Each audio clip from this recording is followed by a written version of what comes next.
a good day to brew, baby. What is up, YouTube? It's your boy Millsy, back with Hometown Commander, and we are back for another episode of Millsy Brews, the final episode of week 1 of March of the Machine, and I am so excited to be brewing these decks for you.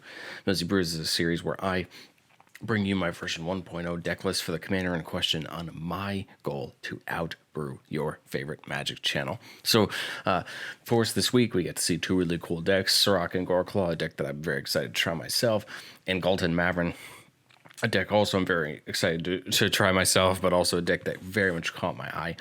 So I thought, why not end every week with us taking our shot at one of the precon decks? This isn't a $100 precon upgrade. This is just me taking one of the commanders that are available in those decks and brewing a deck around it. Bright Palm is kind of interesting. We're going to look at the Call for Backup deck today. Bright Palm was interesting, but when I saw this card, I got kind of intrigued. Shalai and Hallar, 1 red, green, white, 3/3 Angel Elf, Flying Vigilance. Whenever one or more +1/+1 counters are put on a creature you control, it deals that much damage to target opponent. Okay, so that's an interesting wording because there's a lot of great ways to put +1/+1 counters on cards.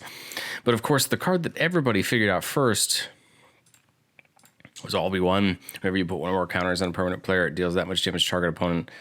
So this is a very similar card, right? And there are a few creatures that just goes infinite by itself. The Red Terror is just going to continually drain your opponents out, putting counters back on it and dealing damage that way. As well as we get to use things like Ivy Lane Denizen and Herd Bailiff to just make tokens and drain ourselves out that way. We also have a couple other combos, Walking Ballistas, Heliod Suncrown, War Elemental also is a single card combo with Shalai and Hallar. So there's a bunch of like combos in this deck, straight up combos in the deck. But we can't just build a straight up combo deck. We can't just put 6 cards in a deck and ship it and call it a day. We need to build a deck around it. So what I've tried to do is try to take advantage of +1/+1 counters. Of course, we have our combos, and that's what we want to get into. We want to go straight into the combos and just win the game that way if we can.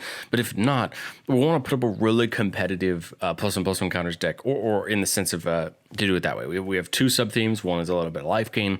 One is just a little bit of big boy tribal with some hydras. But I think at the end of the day, we're going to try to put up our fair fight.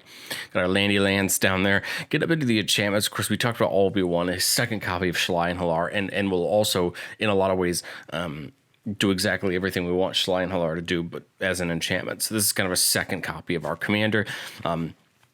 What this will also do is it'll also help us drain our opponents faster. So if we get access to all the OB1 as well, we need to do less things, put on less counters on our permanents, and that damage would be doubled, right? If we have both of them out. Cathar's Crusade, I'm going to put one in all of our creatures when a creature comes in. Hopefully with Shalai and Hallar out, this is going to help speed up the process. Cleric class, this is going to go into our life gain by increasing the amount of life, but that level 2, whenever we gain life, put a +1/+1 counter on a target creature you control. We have plenty of things in this deck that are going to try to gain us life, so what that's going to do is allow us to deal more damage with Shalai and Hallar.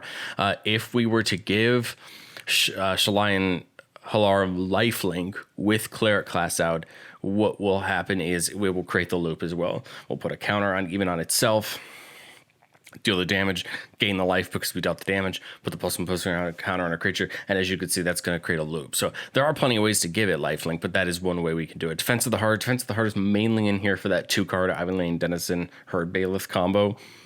Of course, for that combo to work, we need Shalai and Hallar on the battlefield. But Defense of the Heart is going to help us do that because it allows us to get any 2 creatures and put on the battlefield. We just get those 2. Ivy Lane Denizen's going to see Herd Bailiff come in, give it the counter. Herd Bailiff makes that 4/4. That's going to see it and then going to start the loop for us. Feldar Retreat can either get us that beast, that cat beast token, or put a counter on everything we control and get vigilance. Again, finding ways to get the most counters done on the permanents that we can. Garruk's Uprising, just going to give our creatures trample, which is going to help for some of these hydras and these big creatures we're going to have for counters.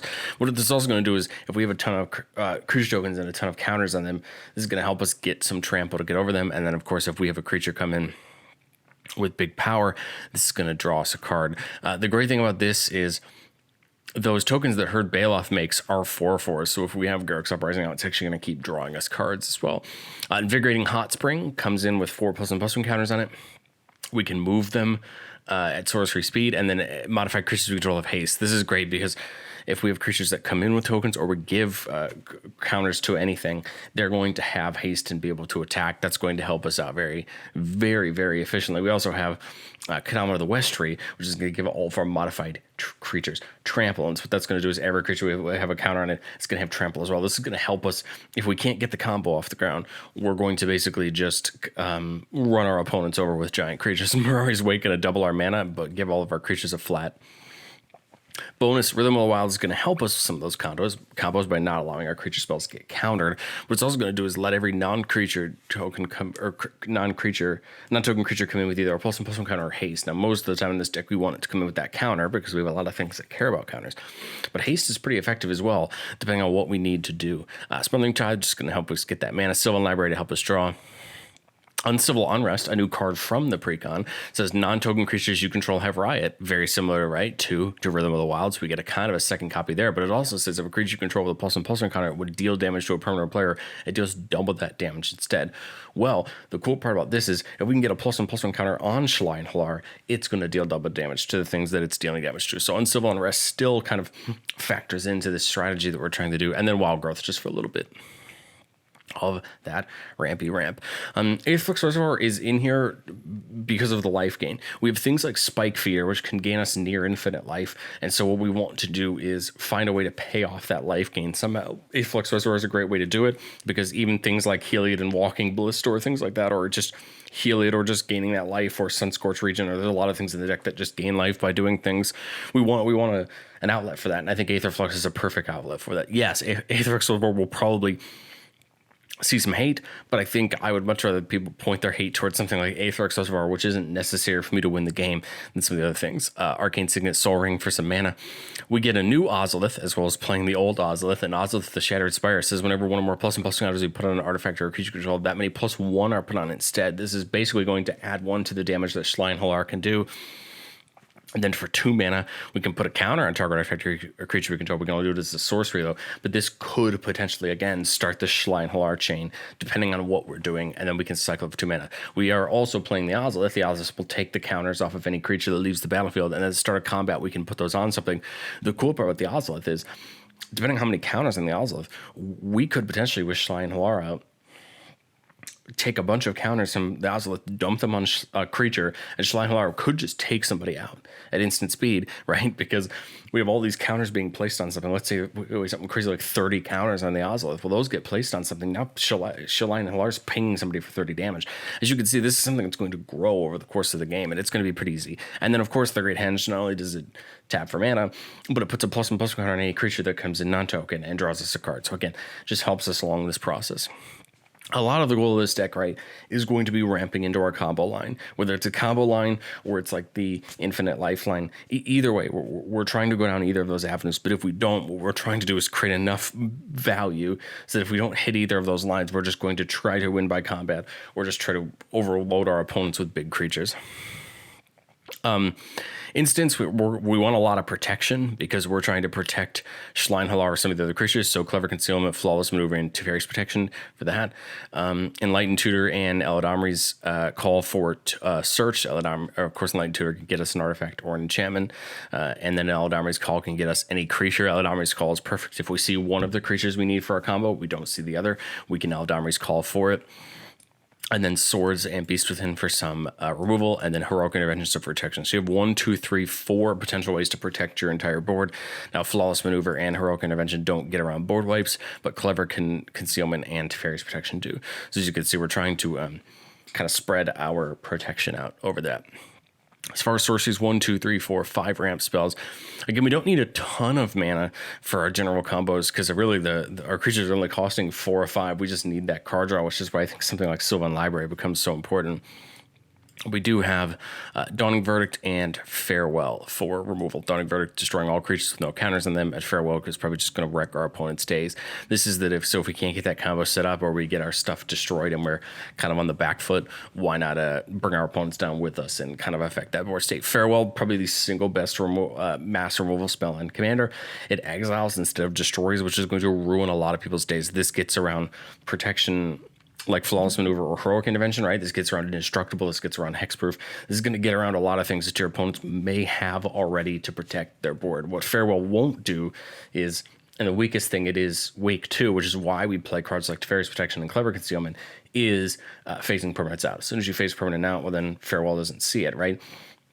But I think that's the problem, is not every player is going to be playing a Farewell, right? Most decks are going to play 2 or 3 board wipes. So we want to, just like we did in this deck, we want to diversify our protections so that we were available against any of them. Flawless Maneuver and Heroic Intervention do great against Wrath of God or Depopulate or sorry, not Depopulate, or Vanquish the Hordes and things like that. But they don't work very well against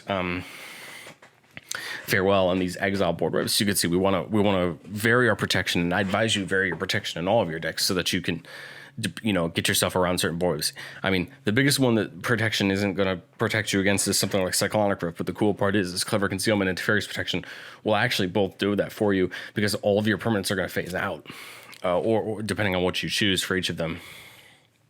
But they won't be there to return to your hand, so you won't have to worry about getting back to your hand with Cyclonic Rift, of course, whereas like something like Flawless Maneuver or Heroic Intervention won't do that. All right, we'll get into the creatures really quickly before we get into the creatures.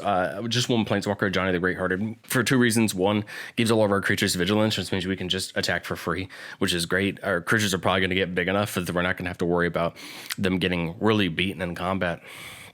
+1's just going to gain us life. This is going to help us in the scenarios where we're running down the life gain angle. We have things like Archangel of Thune that just, whenever we gain life, we put a +1/+1 counter on anything. But we also just have things like here when we gain life, right? Heliod, when we gain life, we put a counter on something. So Johnny can help us with that. And then the -2 is putting a counter on each creature you control and a loyalty counter on each other Planeswalker you control. Well, obviously we only have 1 Planeswalker, so Johnny's not going to put a counter on any other Planeswalkers. But putting a counter on every creature we control with Shalai and Hallar could potentially deal a bunch of damage. So a lot of our intentions here on the creatures are either paying off +1/+1 counters once we have them, getting +1/+1 counters, or putting them on our entire team. So that's really the goal with this creature set, is we're either putting +1/+1 counters on, giving us benefits for having +1/+1 counters, or just some other shenanigans. So as we go into this creature list, just note that every creature is in here for a reason. Now, my only worry with this deck going into the creatures is how will this run if you don't find the combo? Like if you can't consistently find that combo, how's the deck going to run? Is it going to have enough in the mid game to deal with what we want to deal with? And that's going to be the biggest question. This is a deck I actually didn't, when I first thought the idea of it wasn't something I was very interested in, but the more I put this deck together, the more I realized maybe this is the +1/+1 counters deck I've been looking for. This has everything I want. It has combo. It gets the ability to play some fun cards. So let's talk about the creatures we go on for the deck. Absent Battle Priest pays off our +1/+1 counters. Every creature with a +1/+1 counter has a lifelink. Well, this is great if we have Archangel of Thune or Heliod, because now we're just gaining a ton of life, which helps us with Aetherflux, right? But it's also just going to potentially trigger for more +1/+1 counters. Absent Falconer, each creature you control a +1/+1 counter on it has flying. Okay, well here's evasion, right? This is perfect. Potentially we could go over our opponents and just attack them, hit it out. We can't play, unfortunately, something like Herald of Secret Streams, which would make them unblockable. But I think if we have Trample with Kadama the West Tree or Flying or Lifelink, it's just going to make our opponents have a harder time dealing with our board. Archangel of Thune, one of the cards we want to see. Whenever we gain life, put a +1/+1 counter on each creature we control. If we go wide, put a bunch of counters down. Shalai and Hallar does a ton of damage. Again, if there's any way we can give Shalai and Hallar lifelink, which Heliod can do and some other things can do, this will actually go infinite with Shalai and Hallar, because at minimum, with the 2 of them down and it having lifelink, we're going to deal 1 damage. It's going to gain us a life, put a counter on everything, more triggers, more triggers, more triggers. So as you could see, that's all there. Benevolent Hydra, just a Hydra that comes down with counters on it, but it says if 1 or more counters would be put in any other creature control, put that many +1 counters on it instead. So it's kind of like a little bit of a, it's kind of like a mini Heart and Scales on a creature. And then we can tap it to remove a +1/+1 counter from it to put a +1/+1 counter on another creature we control. So again, can spread counters around. It can help us get those triggers started. Biophagus adds a mana color. When a creature enters the battlefield, we'll use it to cast a creature. That creature enters with a +1/+1 counter. Again, try to get those counters on particular creatures that we want. We're playing Bright Palm in the deck because I still think it's a good card. It comes in with backup 1, so the way backup works is when it comes in, you get to put a +1/+1 counter on a creature you control. If you put it on another creature other than Bright Palm, it gets the ability text underneath backup until the end of the turn. And that text is whenever this creature attacks, double the number of +1/+1 counters on target creature. That creature can't be blocked by creatures with power 2 or less this turn. The cool part about this is it says whenever this creature attacks, so you put the +1/+1 counter on the creature you do have, that creature attacks, it doubles maybe one of our big Hydras that has a ton of tokens on it, and then with Shalai and Hallar out, we could potentially pin someone for damage with that. So as you can see, Bright Palm is great in a lot of ways. Also, or what you can do is you put it on a creature, that creature attacks, doubles the amount of counters on itself, and it has Trample or something like that, and now it's going to hit for big damage. So Bright Palm, I like it because it has some versatility depending on the situation you're in. Champion Lambhole, of course, one of our win conditions.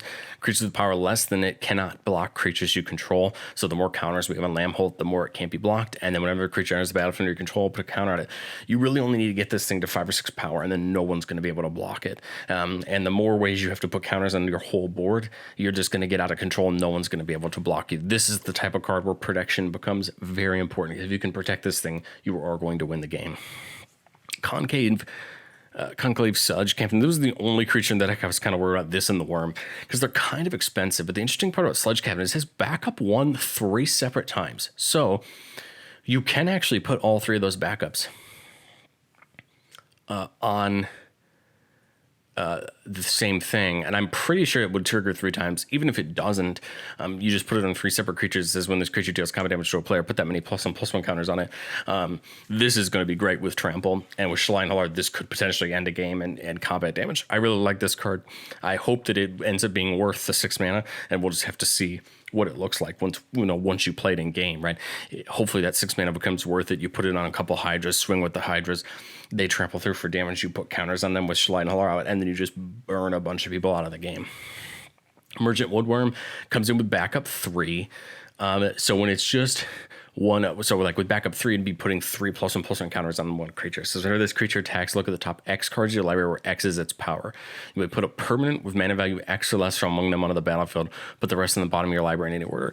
This is basically a Genesis Hydra, which we're kind of already playing, but for a creature but on a backup card. So this is great because then the bike of that power, what we're basically going to do is look at a ton of cards at the top of the library, pick anything we want, put on the battlefield. This could get us into a combo just in the middle of combat. This is why I like this card. Yes, it's 7 mana for a 4/4.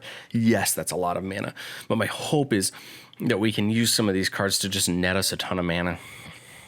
Or if this is the big play for this turn, it could potentially get us into that thing, right? If we're using all 7 mana for our turn on Woodworm, we put it on a 5 or 6 mana power creature. It gets up to 9. It attacks. We look at the top 9. Hopefully we hit something that's going to push our strategy forward and hopefully win this game. Fell into the third path.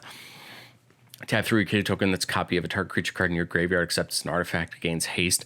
This is just here to, in all reality, recopy the backup creatures if they die. This can recopy. This could recopy something like Spike Feeder or something like the Red Terror. This can do a lot of things depending on what dies and we need to get back. Like if we need to get something like Archangel of Thune back from the graveyard to potentially win the game in our turn, we could tap Feldon and make a copy of it and bring that copy back to do a lot of things. I like Feldon. I think it's just going to end up being a good card to get things back if they get killed and we don't have any way to bring them back. Forgotten Ancient, whenever a player casts a spell, you put a counter on it. Beginning of your upkeep, you may move any number of them to other creatures. This is great because we can turn on some of these effects that care about things being modified. Or with Shalai and Hallar out, this is going to help us deal some damage. Genesis Hydra, when you cast a spell, reveal the top X cards of your library. You may put a non-land permanent with mana value X or less from among them onto the battlefield, then shuffle, and it comes in with X counters. Genesis Hydra is going to be one of those cards where hopefully with Shalai and Hallar, we dump 6, 8, 10 mana into Genesis Hydra. Comes in, we deal that 8 damage with Shalai and Hallar. But also, we get to go look for a permanent out of the top X cards, and hopefully we find something really good. Guardian Scale Lord, one of the new cards, seems kind of interesting. Backup 1, and whatever you put that counter on gets whenever this creature attacks. Return target non-land permanent card with mana value X or less from your graveyard to the battlefield, where X is this creature's power. So here we go. We get a little bit of recursion back from a backup creature, which is pretty interesting. And this isn't even a bad thing to get back with Feldon of the third path. If you can get one of these in your graveyard, think about it with Feldon of the third path. You just tap, bring it back, the backup counter gets put on something, and you get that ability over and over again, even though it's sitting in your graveyard. Hana and Elena, perfect card for this deck. Beginning a combat on your turn, you put X+1/+1 counters on another creature you control where X is its power, then that creature gets haste. This is great, not only because it triggers Shalai and Hallar, right, but it's going to give haste to a creature that could potentially attack and deal a ton of damage. Heliod, we talked about. Whenever you gain life, put a +1/+1 counter on target creature enchantment you control, and then for 2 mana, we can give another thing a lifelink. This is what pairs with Walking Ballista because we give Walking Ballista or Shalai and Hallar lifelink. And actually, if you think about it, with this, we just need to give Shalai and Hallar lifelink and then just get a token on a permanent, and we then go infinite because we're going to gain life off the lifelink from it dealing the damage to our opponents, put a counter on something, and those triggers are just going to go off. Now, we have to step them through, right? There's still plenty of opportunity to instant speed for our opponents to respond to it. It's not like the game ends immediately, but what you're trying to do is get into a situation where your opponents can't respond. They have no mana left. They have nothing left to do, and then you can just do it that way. Only downside to this combo, of course, is going to be fog effects. But the cool part of this is potentially you could do it in instant speed depending on what you have access to. So that's one of those things you got to think about. Herd Bailiff, we talked about with Ivy Lane Denizen. It says whenever one or more plus one counters are put on Herd Bailiff, we make a token. And then Ivy Lane Denizen says whenever another green creature has a battlefield under control, put a counter on target creature. We could just, as many times as we want, put it on Herd Bailiff and get another 4/4. This could draw us cards with Garruk's Uprising. This can trigger Shalai and Hallar. But the good thing about Denizen is we can stop it anytime we want because we could just put that counter somewhere else. So it's not infinite in the sense that we can't stop it. We can definitely choose where we want to put the plus one counter, including on Denizen itself. So there's plenty of ways to stop it, but depending on what we want to do, it's pretty great. Kami of Whispered Hopes is a new card from March of the Machine that looks kind of interesting. It says whenever one or more plus one counters we put on a permanent you control, that many plus one counters are put on that permanent instead. So again, another Hardened Scales effect. You know, we're not playing Hardened Scales because we have so many of these effects in here already. And tap at X mana of any one color where X is Kami of Whispered Hope's power. I'm playing this over something like Gyre Sage because this gives any color, whereas Gyre Sage only gives green. Although if I'm 100% honest, I'm not completely convinced that we don't want to play Gyre Sage. Anyway, I need to see how the deck runs before I just throw in a ton of these Gyre Sage type cards, and then we have too much mana, nothing to do with it. But I like the Kami because A, it's a Hardened Scales, and then B, it taps for good mana. This kind of, to me, is really like a Selvala Heart of the Wilds of sorts because we're going to just get good mana and you'd be able to use it for different things. We talked about Kadama, having our modified creatures have trample, but the cool part is when a modified creature we control deals damage to a player, we can search our library for a basic land and put it on the battlefield tapped. We're running 12 basics. If we notice we're getting good use out of Kadama and we're seeing it a lot, I think we probably should just put more basics in, take some of our duels out, put more basics in if we notice that. Machias the Lunarch can tap it, put a counter, or remove a counter from it to put a counter and everything. Again, just spread those counters around, get access to it that way. Mirror Style Master, back up one whenever this creature attacks. For each attacking modified creature you control, you make a tapped and attacking token that's copy that creature, exile those tokens at the end of combat. This is going to deal a ton of damage. The only problem that we have to remember is that if we go to make a copy of a 0/0 Hydra that has counters on it, that copy is going to come in and die immediately. So we need to be a little bit careful with Mirror Style Master and what boards states we have going. But if we have lots of tokens that are attacking, let's make all of them. Let's keep going. If we have a lot of these non-legendary creatures attacking, that's great because we get secondary copies of them. Primordial Hydra just comes in with those counters. Beginning your upkeep, we double them, and it has trample as long as it has more 10. Again, at the beginning upkeep, we double the amount of counters on it with Shalai and Hallar. This could potentially deal a bunch of damage on our upkeep. Scurry Oak says whenever one or more counters are put on Scurry Oak, you may make a green squirrel creature token. This actually pairs with Ivy Lane Denizen as well because it can make you those infinite tokens. And with Shalai and Hallar, this will create an infinite damage loop or a game-ending damage loop. Shalai, Voice of the Plenty, we had to play at least one of the two. Hallar doesn't really work because we're not playing any kicker cards, but Shalai does, giving all of our things. Hexproof Spike Feeder, we talked about gaining infinite life if you have something like Heliod or Cleric class out because you remove the counter from it, gain 2 life. We gain the life, we put the counter back on it, and then we're basically at the same state we were before, but just up 2 life. And of course, this would work with 8th Flick Swords of War. Sunscourge Regent, whenever an opponent casts a spell, we put a counter on it and gain a life. Again, this is great with Heliod or Cleric class because then we can continue to put those counters elsewhere. The Red Terror, like we said, completely and right away is going to combo with both all that would be 1 and our commander, so it's a great slot in there. Tyrant Guard kind of has Ravenous, so we can draw if we spend a bunch of mana, but the thing I really like is sack it. Creatures you control with counters on them gain hexproof and indestructible in a turn. So here's another flawless maneuver, another heroic intervention that we have on a creature, and we don't even need to put anything to the X. We can just 3 mana for a 3/3, and we can sacrifice to do that. Vorinclex can double the amount of counters we put on our things and halve the amount of counters we put on our opponent's things. I think Vorinclex just generally helps. It's a big body. It's good, double the amount of counters we put on. And I think it's just going to be hard for our opponents to deal with. We talked about Walking Ballista being a combo piece. And then War Elemental. It says whenever it comes into play, sacrifice it unless an opponent was dealt damage this turn. So we need to make sure that we've dealt damage already. And this says whenever damage is dealt to an opponent, put that many +1/+1 counters on War Elemental. Of course, this is going to be a game-ending loop with Shalai and Hallar or all of V1 because we're going to put counters and then start that process.